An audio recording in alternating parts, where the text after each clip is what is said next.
Indra Bekti saat ini tengah terbaring di rumah sakit usai pingsan di toilet.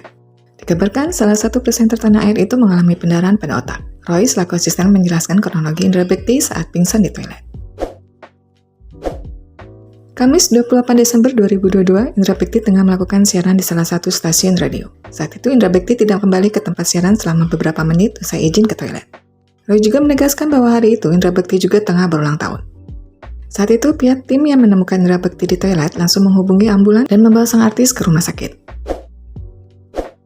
Indra Bekti lalu mendapatkan perawatan medis secara intensif di unit gawat darurat UGD Rumah Sakit Abdi Waluyo, Jakarta.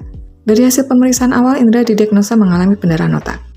Perwakilan keluarga Indra Bekti, Ricky Komo, mengatakan bahwa sebelumnya tidak ada tanda-tanda Indra Bekti mengalami sakit serius. Namun Roy, asisten Indra Bekti, mengatakan bahwa beberapa waktu lalu, Indra Bekti sempat mengeluh kepalanya sangat pusing. Bahkan Indra Bekti juga sempat menjalani tensi darah.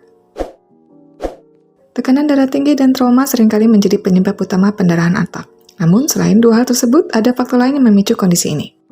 Dilansir dari Cleveland Clinic, beberapa penyebab pendarahan otak antara lain trauma kepala karena kecelakaan, jatuh atau pukulan di kepala, penumpukan lemak di arteri atau aterosklerosis, pengentalan darah di otak, aneurisma otak pecah, dan tumor otak.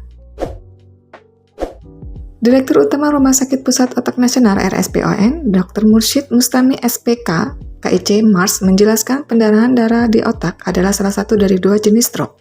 Jenis stroke lainnya adalah penyumbatan pembuluh darah. Umumnya 70% pasien stroke pendarahan mengeluhkan sakit kepala.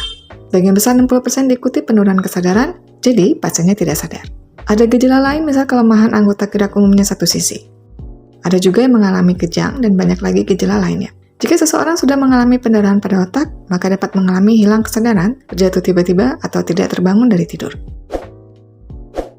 Lebih lanjut, Dr. Mursyid menjelaskan gejala stroke paling krusial adalah perubahan pada wajah secara mendadak.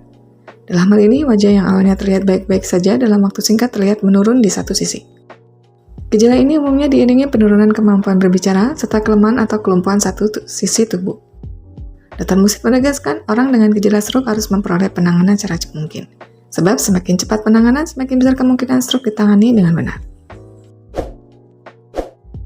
Sementara itu, Indra Bekti dikabarkan menjalani 2 operasi. Adiknya Cipta mengungkapkan kedua operasi berjalan dengan lancar dan kini tengah dalam masa pemulihan. Operasinya pertama adalah tindakan menutup dulu pembuluh darah yang pecah. Operasi kedua untuk menghilangkan pendarahannya. Pasca operasi, Indra Bekti masih belum sadarkan diri karena pengaruh obat bius. Saat ini, suami Aldila Jelita itu masih berada di ruang ICU dan kondisi masih dipantau oleh pihak rumah sakit.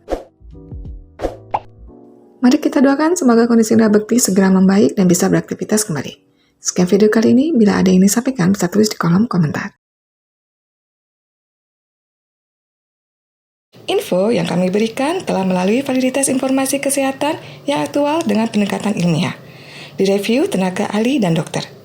Jangan sampai Anda melewatkan info kesehatan yang krusial dan mungkin dapat menyelamatkan keluarga dan teman kita. Jangan lupa subscribe dan nyalakan lonceng notifikasi agar tidak ketinggalan info dari Halo Sehat.